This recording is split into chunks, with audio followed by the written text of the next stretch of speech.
Nagendra PA ಹರೀಶ್ನನ್ನ ಈಗ arrest ಮಾಡಿದ್ದಾರೆ. ಅಕ್ರಮವಾಗಿ ಹಣ ಸಾಗಾಟದಲ್ಲಿ ಹರೀಶ್ ಪಾತ್ರ ದೃಢಪಡ್ತಾ ಇದೆ.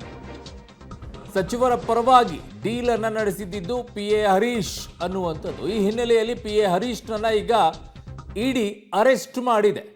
ಓಕೆ, ನನ್ನ ಸಹೋದ್ಯೋಗಿ ಉಮೇಶ್ ಇದ್ದಾರೆ. ಉಮೇಶ್, ಅಕ್ರಮ ಹಣ ವರ್ಗಾವಣೆ ಎರಡು ವಿಚಾರಗಳಲ್ಲಿ ಇಡಿ ಯಾವಾಗಿದ್ರೂ ದಾಳಿ ಮಾಡಕ್ಕೆ ಅವಕಾಶಗಳು ಸಿಗುವಂಥದ್ದು. ಒಂದು ಅಕ್ರಮ ಹಣ ವರ್ಗಾವಣೆಯ ವಿಚಾರ, ಇನ್ನೊಂದು ಕಡೆಗೆ ವಿದೇಶದಲ್ಲಿ ಮನಿ ಟ್ರಾನ್ಸ್ಫರ್ ಆಗುವಂಥದ್ದು, ಮನಿ ಲಾಂಡ್ರಿಂಗ್. ಇದರಲ್ಲಿ ಕಾಣಿಸ್ಕೊಳ್ತಾ ಇರುವಂಥದ್ದು ಮನಿ ಲಾಂಡ್ರಿಂಗ್ ವಿಚಾರನ ಉಮೇಶ್. ಹಾಗಾಗಿನೇ ಅರೆಸ್ಟ್ ಅನ್ನ ಮಾಡಿಕೊಂಡು, ಹಾಗಿದಾಗ ನಾಗೇಂದ್ರ ಅವರ ಪಾತ್ರ ಇಲ್ವಾ? ಓನ್ಲಿ ಪಿಎ ಮಾತ್ರ ಇದ್ದಾರಾ?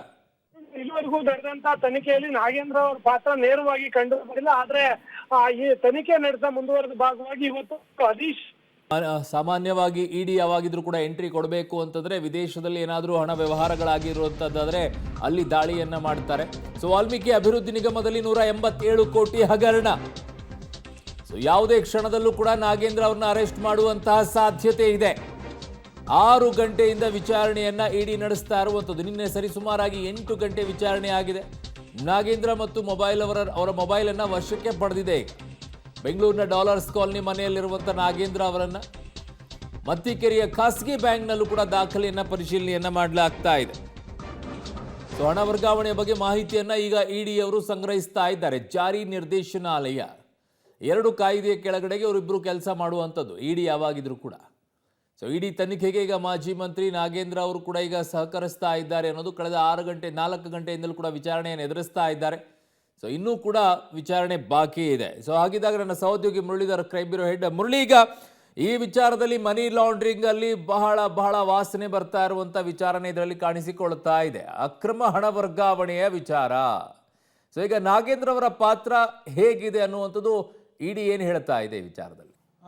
ಅರುಣ್, ಏನಂದ್ರೆ ಪ್ರಮುಖವಾಗಿ ಇಡೀ ಘಟನೆ ತನಿಖೆನ ಮಾಡ್ತಾ ಇರುವಂತದ್ದು 3 ತನಿಖಾ ತಂಡಗಳು. ಯಾಕಂದ್ರೆ SIT ರಾಜ್ಯ ಸರ್ಕಾರದ ಅಧೀನದಲ್ಲಿ ಕೆಲಸ ಮಾಡುವಂತ SIT ಒಂದು ಈಗಾಗಲೇ ತನಿಖೆನ ಮಾಡ್ತಾ ಇದೆ. ಅದು ಚಂದ್ರಶೇಖರ್ ಅವರು ಆತ್ಮಹತ್ಯೆ ಮಾಡ್ಕೊಂಡಿದ್ದಂಥದ್ದು ಮತ್ತು ಹೈಗ್ರೌಂಡ್ಸ್ ನಲ್ಲಿ ದಾಖಲಾಗಿದ್ದಂಥ ಒಂದು ಫ್ರಾಡ್ ಕೇಸ್ ಇರ್ಬೋದು. ಅದಾದ ನಂತರ ಇಡಿ ಅಧಿಕಾರಿಗಳು ಮಾಡ್ತಾ ಇರುವಂತದ್ದು ಮನಿ ಲ್ಯಾಂಡ್ರಿಂಗ್ ಆಕ್ಟ್ ನ ಅಡಿಯಲ್ಲಿ ಪ್ರಕರಣವನ್ನ ದಾಖಲು ಮಾಡಿಕೊಂಡು ಒಂದು ತನಿಖೆನ ಮಾಡ್ತಾ ಇದ್ದಾರೆ. ತನಿಖೆನ ಮಾಡೋ ಸಂದರ್ಭದಲ್ಲಿ ಒಂದಂತೂ ಸ್ಪಷ್ಟವಾಗಿ ಗೊತ್ತಾಗ್ತಾ ಇದೆ, ಅವ್ರಿಗೆ ಅಕ್ರಮವಾಗಿ 94 ಕೋಟಿ 73 ಲಕ್ಷದ 850 ರೂಪಾಯಿ ಈ ಹಣವನ್ನ ಅಕ್ರಮವಾಗಿ ಟ್ರಾನ್ಸಾಕ್ಟ್ ಅನ್ನ ಮಾಡಿದ್ದಾರೆ ಮತ್ತು ಮನಿ ಲ್ಯಾಂಡ್ರಿಂಗ್ ಅನ್ನ ಹವಾಲದ ಮೂಲಕ ಮಾಡಿದ್ದಾರೆ ಅನ್ನೋದ್ರ ಬಗ್ಗೆ ಸ್ಪಷ್ಟವಾಗಿ ಗೊತ್ತಾಗ್ತಾ ಇರುವಂತದ್ದು. ಯಾಕಂದ್ರೆ ಈ ಹಣ ಎಲ್ಲಾನು ಕೂಡ ಸಂಪೂರ್ಣವಾಗಿ ವಹಿವಾಟನ್ನ ಮಾಡಲಿಕ್ಕೆ 193 ನಕಲಿ ಅಕೌಂಟ್ ಗಳನ್ನ ಸೃಷ್ಟಿಯನ್ನ ಮಾಡ್ಕೊಳ್ತಾರೆ.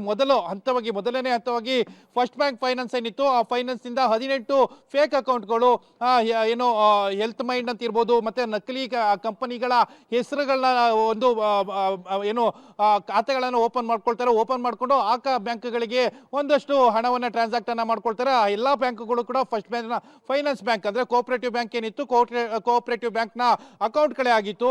ಇದನ್ನೆಲ್ಲ ಕೂಡ ಒಂದಷ್ಟು ಮೋಸವನ್ನ ಮಾಡುವಂಥದ್ದು. ಅದಾದ ನಂತರ ಬೇರೆ ಅಕೌಂಟ್ ಗಳಿಗೆ ಹಣವನ್ನ ಟ್ರಾನ್ಸಾಕ್ಟ್ ಅನ್ನ ಮಾಡಿ ಅವರ ಬಳಿಯಲ್ಲಿ ಹಣವನ್ನ ಡ್ರಾ ಮಾಡ್ಕೊಳ್ತಾರೆ. ಅರುಣ್, ಏನಂದ್ರೆ ಯಾವುದೇ ಒಂದು ಹಣ ಈಗ ಹೊರಗಡೆ ಬಂದ್ರೆ, ನಗದು ರೂಪದಲ್ಲಿ ಅದು ಹೊರಗಡೆ ಬಂದ್ರೆ ಅದನ್ನ ಇನ್ನೊಬ್ಬನಿಗೆ ತಲುಪಿಸುವಂತ ಪ್ರಯತ್ನಗಳು, ಈ ರೀತಿಯಲ್ಲಿ ನಗದು ಹಣವನ್ನ ವಹಿವಾಟವನ್ನ ಮಾಡಿದ್ದಾರೆ. 89 ಕೋಟಿ ಎಷ್ಟು ಅನ್ನೋದ್ರ ಬಗ್ಗೆ ಕನ್ಫರ್ಮೇಶನ್ ಗಳು ಕೂಡ ಸಿಗ್ತಾ ಇದಾವೆ. ಯಾಕಂದ್ರೆ ಈಗಾಗಲೇ SIT ಅಧಿಕಾರಿಗಳು 35 ಕೋಟಿಯಷ್ಟು ನಗದು ಹಣವನ್ನ ತಮ್ಮ ವಶಕ್ಕೆ ಪಡ್ಕೊಂಡಿರುವಂತದ್ದು. ಇದಂತೂ ಕನ್ಫರ್ಮ್ ಆಗ್ತಾ ಇದೆ. ಇದೊಂದು ಅಕ್ರಮವಾಗಿ ಹಣವನ್ನ ವಹಿವಾಟವನ್ನ ಮಾಡಿರುವಂತದ್ದು. ಆ ಹಿನ್ನೆಲೆಯಲ್ಲಿ ನಾಗೇಂದ್ರ ಅವರಿಗೆ ದೊಡ್ಡ ಮಟ್ಟದ ಸಂಕಷ್ಟ ಆಗಿದೆ.